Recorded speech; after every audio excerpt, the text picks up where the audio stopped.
There are three types of musicians that come around in our lifetime. Musicians that we have loved since we were very young, to the point to where we listen to every product, read about them, learn the meaning behind the music, tell people about them, to the point of making videos. Then there are musicians that we like that may come and go. This means that these musicians release very, very few material, or we only like them for a certain period in our lives. Maybe it was coming at the right moment and we will relate to them, but eventually, not always. That time passes and we move on from them. We could see this type of musician as a nostalgic act, and we could look back and sing out the lyrics. Either of these can be one-hit wonders, musicians with a loyal following, or both. However, this video is going to focus on the third type. The musicians that started out really, really strong and loads of people looked to their promising future. Then they lost their way. Maybe it's because the musical style has changed. Maybe it's ego. Or maybe it's one black sheep hit that is such a massive success that they want to recreate that success by going into that style, to the point to where they don't seem like the same musicians anymore. It not only turns away older fans, but it also, eventually, alienates newer fans when their sound becomes stale, thus probably becoming a band for no one. But this type of musician, or musicians, fit this type to an absolute T. 2011 was going to be a big year in pop. Lady Gaga releases Born This Way from her upcoming album of the same name, Katy Perry releases E.T. from her album Teenage Dream, and Mike Pentacone gets kicked out of My Chemical Romance for stealing from the band. But all of these pale in comparison to what a pop rock band had released. After their first three singles from the album Hands All Over had varying degrees of success, Maroon 5 decided to release a fourth and final single. That single? While the other singles did modest, Moves Like Jagger became the song that became popular for the band. It was the song that got the world to notice who Maroon 5 was, and it became such a hit that they re-released the album just to have the song on it. That's right, if you look at the original release of Hands, Moves Like Jagger is not on it. And when you listen to the album as a whole, this song sticks out. The rest of the album and their other albums have pop, pop rock, blue-eyed soul, and rock, but Jagger was straight up dance pop. Nothing they did before it sounded anything like it. And this was their second #1 single in the US. And before that was 4 years earlier with Makes Me Wonder.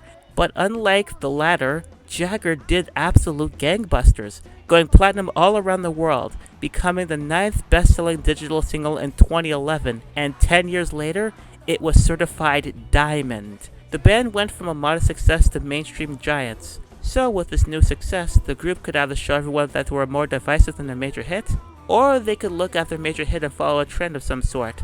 And this is why some fans call Moves Like Jagger the beginning of the end of Maroon 5's creativity.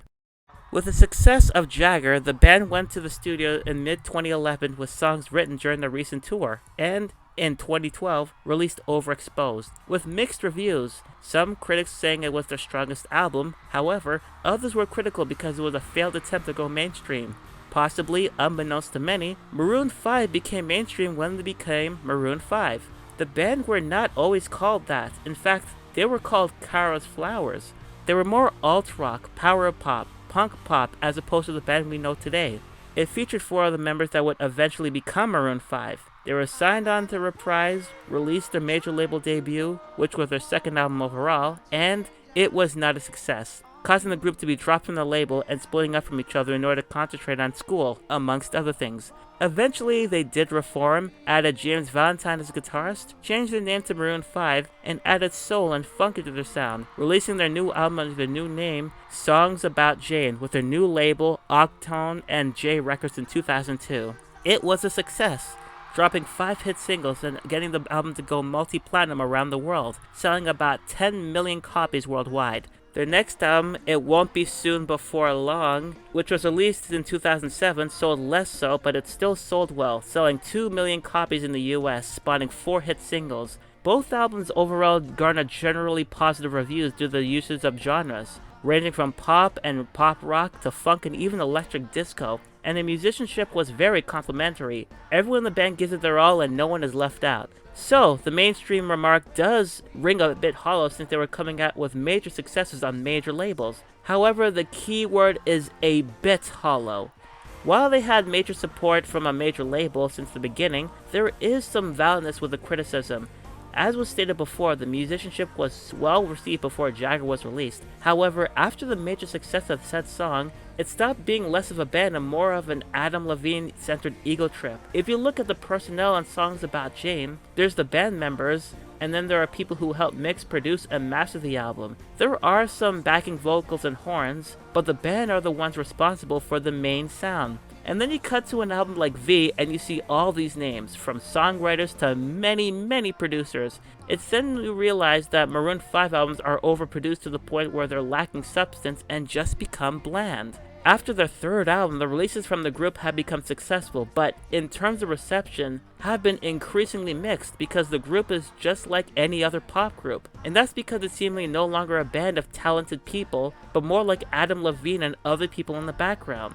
And because Jagger was successful with Christina Aguilera, there was an increase of guests as well, from Cardi B, Kendrick Lamar, and Megan Thee Stallion, shafting the other band members further in the background, with Levine seemingly calling the shots. With success comes ego, and moves like Jagger was the beginning of the creative end of the group, and the growing ego of one band member.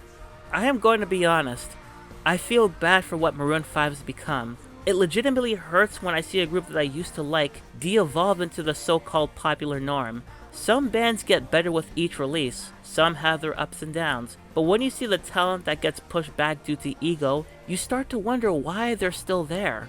I'm glad that the band has found success, but when one hears their music from their first two albums, it's a reminder of what could have been, and they could have been a well-working machine. Maroon 5 is an example of having grand success, but at the expense of everything that made them special.